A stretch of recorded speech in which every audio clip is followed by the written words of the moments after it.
Hello, my name is Michael Cups, and welcome to the Habit Architect. Once again, we took a little hiatus there. We had a crazy ice storm in Texas, and it kind of interrupted a lot of things. So we didn't have a show last week. Very excited, and the sun's shining. You might see it in the reflection of my glasses. So back to normal here. So I'm really excited. Our guest today is Jessica Storry, who's the CEO of Stockpress, and we're going to talk about Stockpress, and we're going to talk also about what a digital asset management system is and does and how it makes people more efficient. And you may say to yourself, well, why is a digital asset management software company going to be talking about habits? And the reality is we are engaged in habits in many different types of workflows. And this one happens to be around creatives and in your marketing department or your agencies and things like that. And we're going to dig into a little bit of that because habits really are about workflows when you're in a collaborative setting. And that means a lot. So we talk about habit stacking. We talk about habit cues and things like that for you individually. But what about if you're in a team and you have to kind of get along and most importantly, be productive? Then this is where kind of stacking and habit cues and things like that come into play, and they instantiate themselves through workflows. And so I'm really excited to talk to Jessica. She's exciting. I really enjoy her demeanor as well. I think you will too. So we're gonna talk about that. Before we do, though, I got to give the obligatory plug. Please go out to timebandit.io and look at our app, look at the book, download, do all those things that you can do. And on the podcast, please do like and follow us whatever your channel may be. So why don't we go ahead and bring Jessica around, Flora, if you don't mind. And we'll get started. Hello, Jessica. Welcome. Hello. How you doing? Good. We were switched there, and then we got switched back. So now the right names. Perfect. Good to see you. Nice to see you. Thanks for having me. Absolutely. Very excited to talk about this. And I especially, as we'll get through it, is the trajectory of how you started this business and how your philosophy about running it now, which I think is really liberating when we think about enterprise software and stuff like that. So very excited to do that. But why don't we start by, I guess I should say, first off, we were introduced to you through Leslie Greenwood, who was a guest on our show back in, I think it was either November or December. So if anybody's watching and want to go see that, go watch that episode. But we're so pleased that she introduced us, and I'm excited to say you're welcome. And why don't you tell us about yourself? Yes, I'm happy to. And big thank you to her. I just joined Wednesday Women in December, and they have been amazing. I mean, connecting me with great people and just really being a good support system for me as I'm trying to get more out there on LinkedIn and things like that. So they've been awesome, and I really appreciate her referring me to you. So I am the co-founder and CEO of Stockpress, and Stockpress is a digital asset management system. We will get into that a little bit later, I'm sure. But one of the things we're trying to solve is basically making digital asset management affordable for the mid-market. And my background is really in design and user experience and trying to make things easy for people to use. So I've been using that kind of background to try to make Stockpress a place that anyone can enjoy. Yeah, that's fantastic. That's fantastic. And so just a digital asset management is primarily used by marketing teams. Is that right? Just to level set, let's give a quick description of what a digital asset management system is. Yeah, I would say marketing teams, brand managers, anybody who has a lot of assets and a lot of things they need to organize or share or work on with a lot of other people. And so digital asset management is different than, a Dropbox or a Google Drive or something like that with a folder structure. The idea is that things are organized and categorized based on tags and, different categories related to your business and things like that, so that you don't have to understand someone else's thought process in organizing files. You can just go and type in, hey, show me all my pictures of Michael, and they should come up. And that really is the gist behind it. What we're trying to do differently is giving people the ability to organize things in that folder structure and still get the value out of those digital asset management features. So we've kind of combined the two. And trying to make it as easy to use and self-serve as possible. Well, and that's great because you may have heard the introduction when I was talking about, we talk about habits a lot, and habits, anytime we can get into a habit of doing it repeatedly, right? It's part of your system. It's part of how you work. And that sounds like what you're doing. You're building a workflow around, maybe it's categorization or just who contributes how, so everybody else can benefit from it. Is that fair to say? Absolutely. And I think there's two parts of that too. So one is the habit and, getting people into the habit of using a tool, a new tool. But the other is making that habit so easy to adopt, because you don't have to do everything yourself manually. And, I try really hard to not say, oh, we're an AI company, we're doing this AI, we're doing that AI. But of course we have AI features, and those are meant to help people, form better habits, I guess, Right. learn why. Here's a prime example. We have AI tagging in the tool, and a lot of people will start out by enabling it and using it. And then once they realize how important those tags are to being able to find their files, they create their own structures and they might turn the AI tagging off. We see it more often than not, really, is that people start understanding why those tags are important for, finding those files, and then they create their own way of doing it. And I think that that's really cool and powerful. Yeah. Yeah, absolutely. And that AI is helping them learn the system that's going to work for their group, right? Yeah. Absolutely. So what happens if can you just tell us what the alternative is to Stockpress? Maybe an older system or no system at all. Does that just create chaos? Yeah. And I mean, I can talk about my own experience with that. We were using Google Drive. It's kind of something that comes with our Gmails, and, Yeah. we put all of our files in there, and everyone has their own structure. And it was starting to become this thing where I was getting asked for files over and over again from the team, even from clients. So where's this? Where's that? I had a very intricate folder structure on my computer. I can't tell you how many times I accidentally deleted a folder full of stuff that I needed. So I think the alternative is people tend to come from another tool, another file management tool, Dropbox or Google Drive, or they're using an enterprise DAM system, and they're looking for something that is more affordable, something that might be easier for their team to use, or maybe they've been priced out of that market altogether. Yeah, yeah, and that's interesting because you just described me, and I'm not sure if I should feel bad about this or good about this. I mean, it's not digital assets, but just my filing system is horrible. I don't know if I could find a file I saved yesterday, and sometimes I kind of generally have them in this area over there, and I have to start searching and things like that. But it sounds like you can bring that kind of chaos back into, but especially for a group though, right? Because now you're talking about naming stuff that people can find easily, right? And you shouldn't feel bad about it, because I think that's pretty much everyone. And that's kind of what we're trying to help with. And I think, what we find more often than not is that people will say, okay, I'm doing this one way, I'm saving things on my desktop, or I'm using Google Drive, and I know that it's not efficient, or I know that there's a better way to do it. So they say, alternative to Google Drive. And they find these digital asset management systems, and they go through the process of learning about DAM. They have some demos, maybe with some of the big players in the space. And then they go, wow, this is like way too expensive, or wow, this is not what I really need, or, oh, it's going to take me months to get this, stood up and used with my team.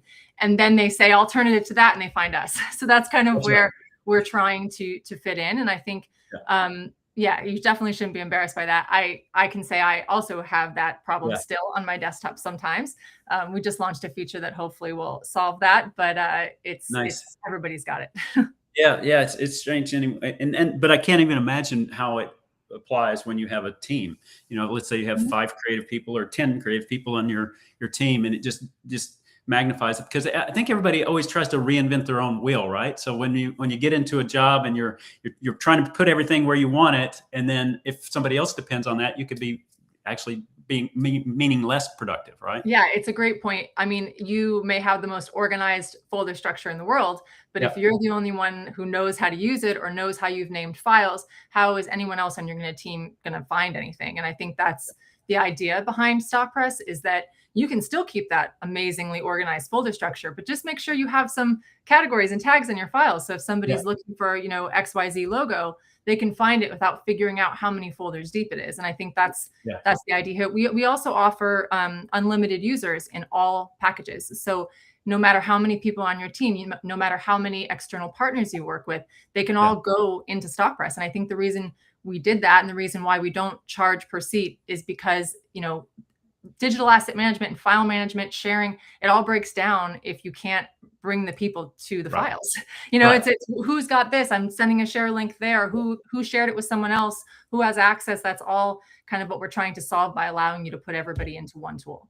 Yeah, that's great. And I think that you're right. If there's gatekeepers to everything, it just becomes ineffective. So let's, we probably, any of us that have been in business for some time, and maybe even if you're a self-employed person, we've heard, I remember it was like 2010, 11, 12, where SharePoint was the thing that everything was going to house in SharePoint, and it was going to be a great experience. And there were even SharePoint Saturdays or all kinds of stuff. And I never saw a SharePoint site that I used more than twice if I could avoid it, because it just seemed like just this dumping ground of things, and there was no order to it. And now that's not always digital assets like you're doing some very expensive type videos and stuff like that. But even that was frustrating. So how do you implement Stockpress with the customer to help them get on the right path, the right way, and kind of build that system and workflows and habits into the usage? Yeah, I think there's two different sides to it. So we have some teams who, as I mentioned, come from digital asset management systems. So there is one person who's kind of owns it, right? And says, this is something that I want to make sure my team can adopt. So I want to make sure it's set up in the best possible way. And because we really push Stockpress as a self-serve system, they can get in and do everything themselves. And that sometimes is like really mind-blowing for them, because in the past, if they wanted to even change their branding in their workspace, they had to contact their, their rep. And we don't work like that. Everything that you can do, 99% of the things you can do in the workspace on your own. And I think it can be overwhelming sometimes, but we try to make it as step-by-step as possible and really show everyone what's there.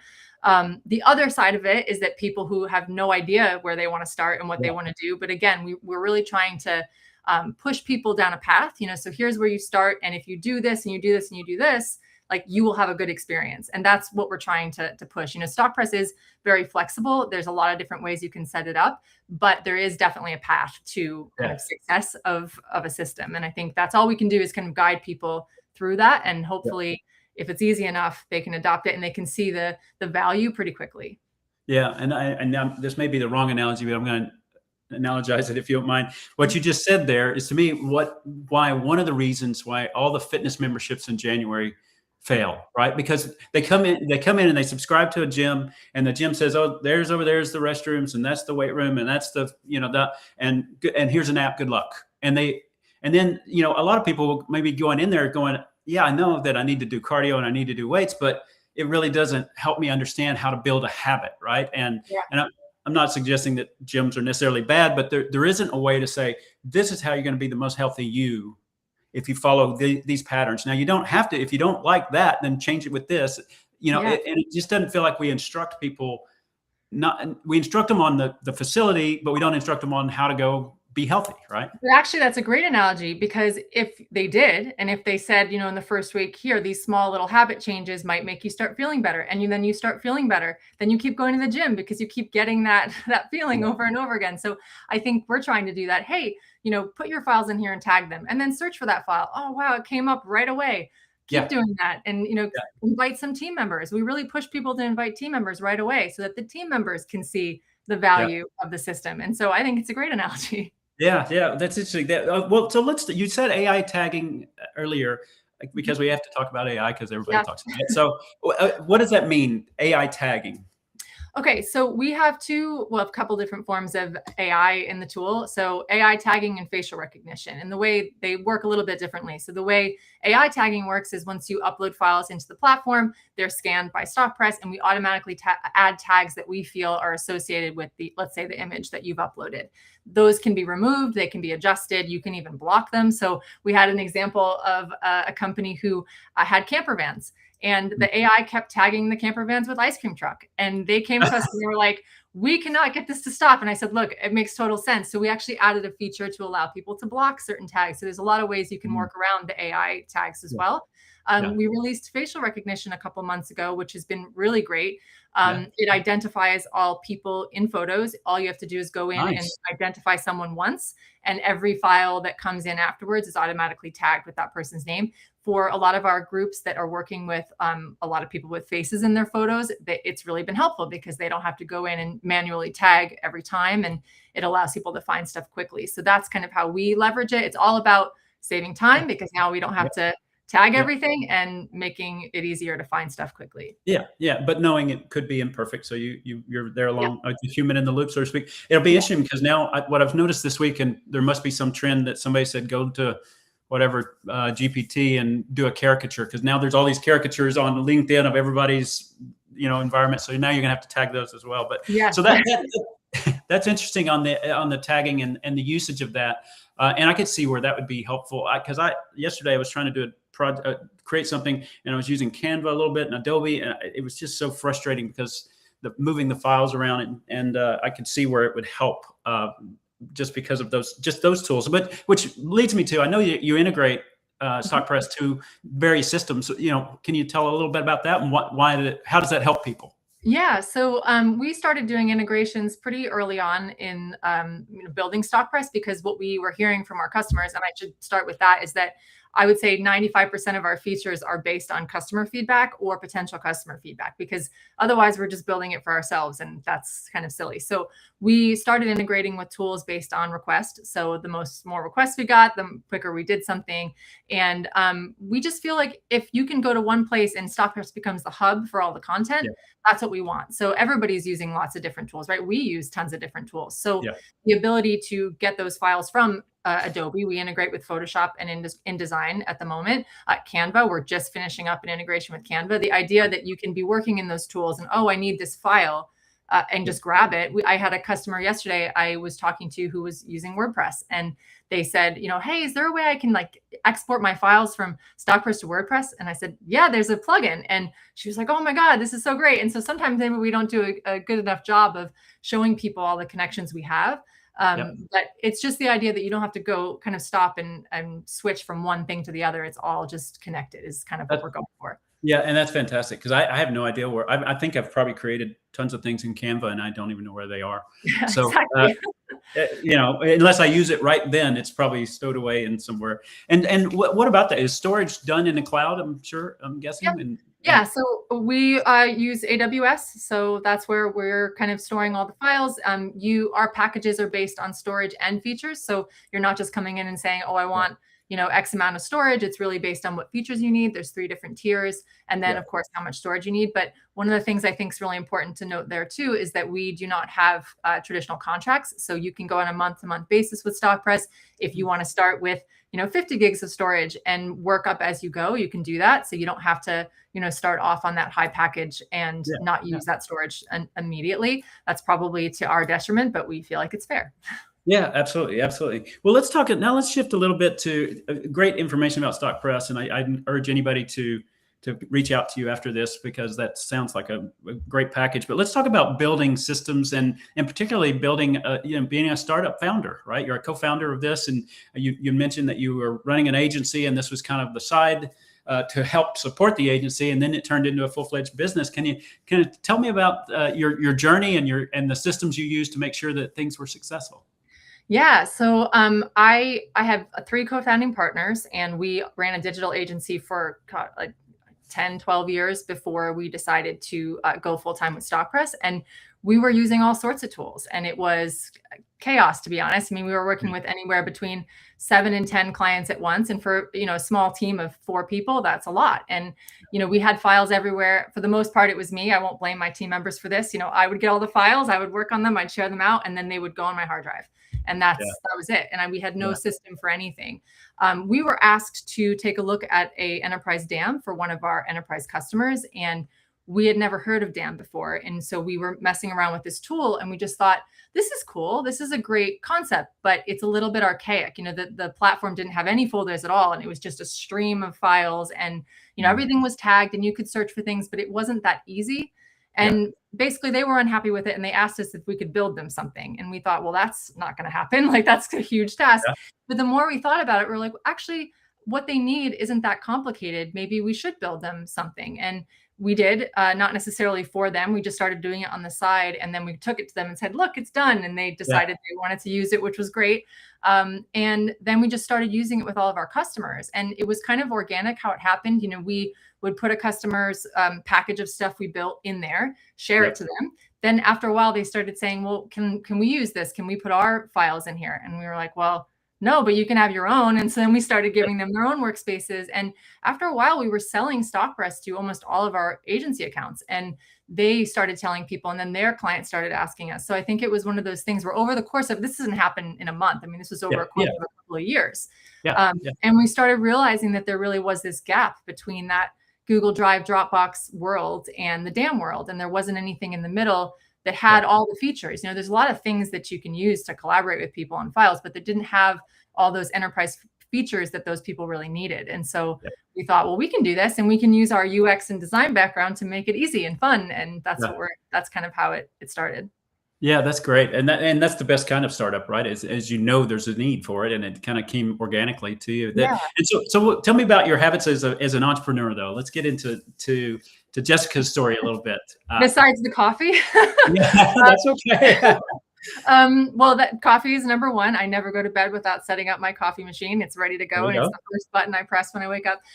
No, actually, some of the habits I have are around my team. So we are a distributed team. Two of my partners live in Poland, and I am online very early talking to them, specifically my partner, Bart.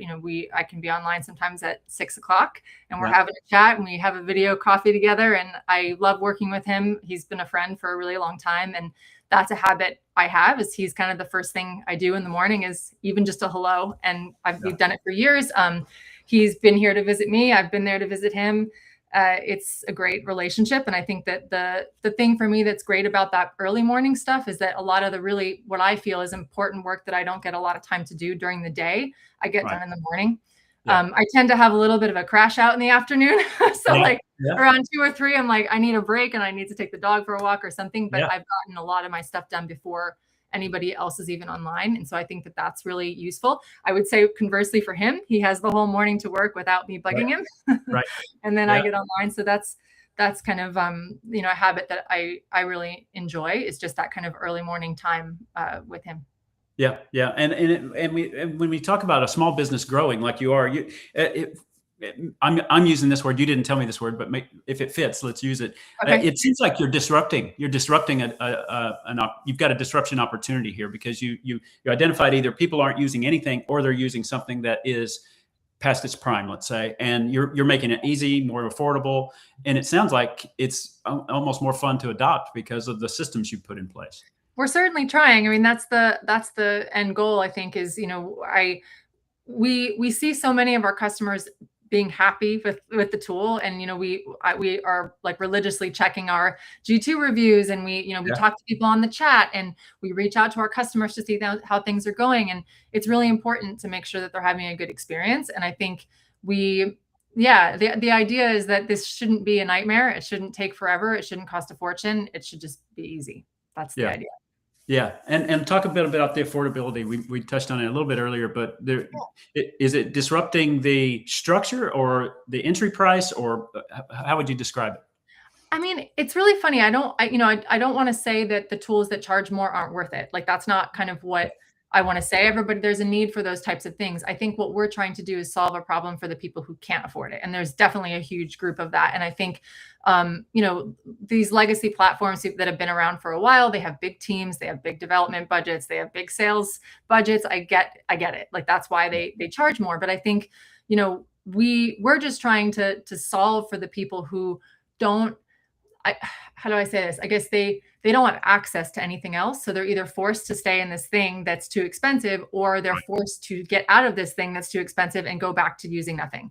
And I think for us, we want to be that thing, like that, almost that catch-all. Like, hey, you can't do this anymore. There are still people who can, but you can't. We're here, and we can make it easy. We have a lot of migration tools, so we've connected to a lot of the other legacy dams, and it's not as painful as you think. We had somebody we migrated last week who came from a new platform we actually hadn't migrated from before, and he was trying to talk to me about his plan for getting all the files over. And I said, no, we can do a migration. And he was like, what? And I said, yeah, we'll just migrate all your files, and then we'll figure it out. And he was just, just to see him being happy, like, made me happy. So Well, I think that's it enables people to get onto the next version of whatever they are, right? And same is correlation with habits, right? We tend to gravitate to areas that we know, and if we can apply something that we've had in the past, but do it in a different way, we're going to get better results, right? And not in a daunting way either, in something that's easy and, hopefully easy and makes your life easier. That's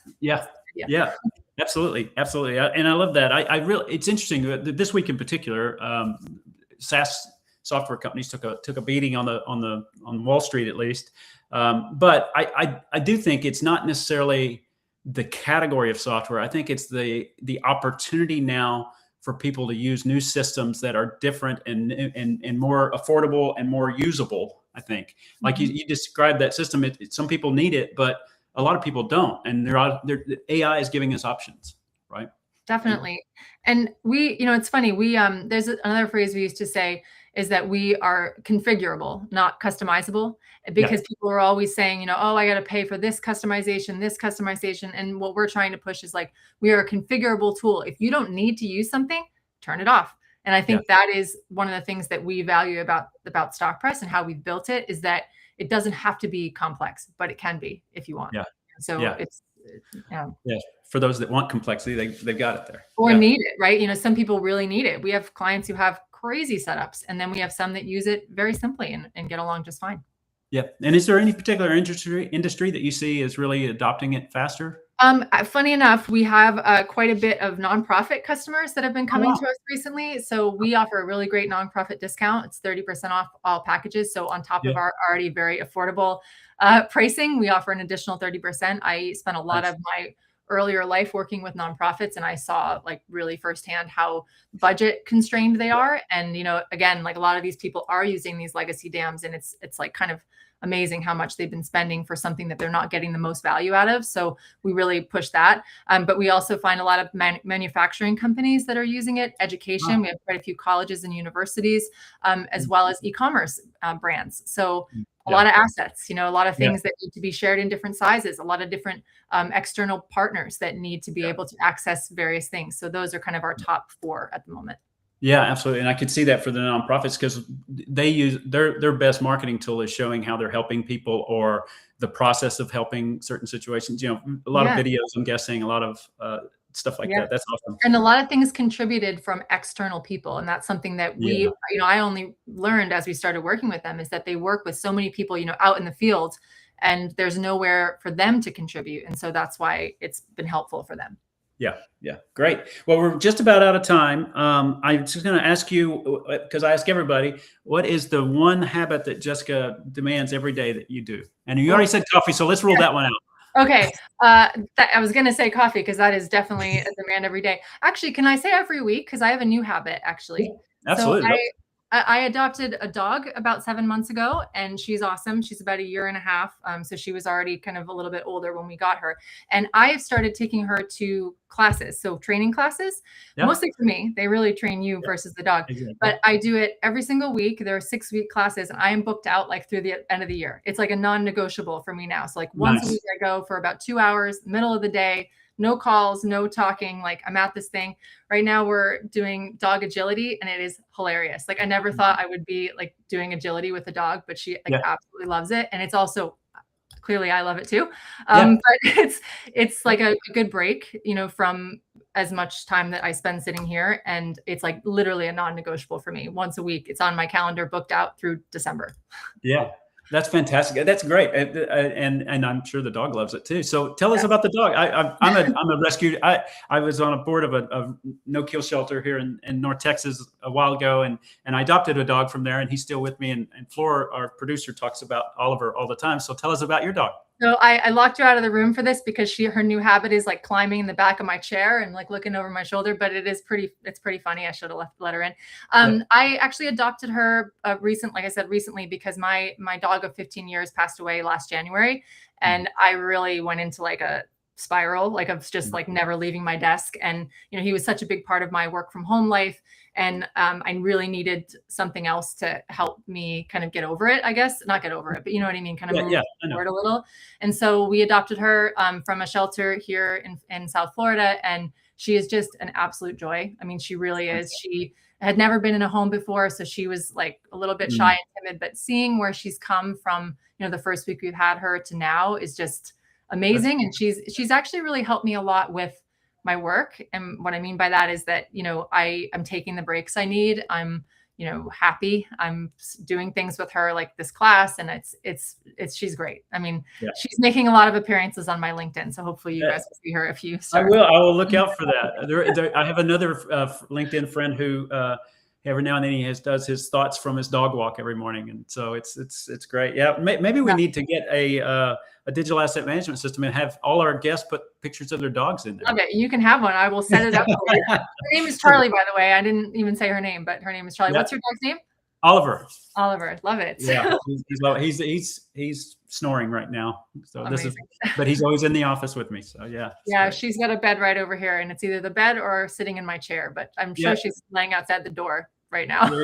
Yeah, exactly. Exactly. She's ready to get in and get to work. Yes. Well, Jessica, thank you so much. Anything we didn't cover today that you wanted to share? I really appreciate the fact that you're making it affordable, easy, and there's a system that people can adopt and share and collaborate without kind of too much overhead there. I'm not talking about money wise. I'm talking about just there's not overhead. It sounds like to get it implemented and get productive. No, I think you asked some amazing questions. Thanks for letting me talk about Stockpress for so long. I mean, like, as you can tell, I'm very passionate about Yes. file management and digital asset management, which is a little bit weird, but also just more so helping people kind of solve an issue and form good habits around not having to repeat work and redo things because they can't find it. And I think, that's the biggest takeaway is saving time, energy, focus Yeah. by using a tool that's easy to use. And I love that it's sized for the middle market too, because I think AI is going to unleash the middle market to be really. I think you see layoffs at the top end. I think the middle market rising is a huge opportunity, and I'm glad you're supporting it too. It's exciting to see there. So congratulations on your journey, founding. Great stuff. I want everybody to go check out stockpress.co. I think. Yes. Not .com, CO. Stockpress. Yeah, there it is. It's on the ticker there. And thank you so much for joining us. And for everybody, we've got another show next week, and hopefully no more ice storms and all of that stuff. But really excited to continue to host people like Jessica here and talk about their journey as a founder, as a business person, et cetera, and to learn about the dog too. So wish Charlie the best, and you, Jessica. Thank you so much. Thank you so much. Be sure to check out timebandit.io to check out the app. And of course, check in and save, like whatever you have to do on your favorite podcast platform as well.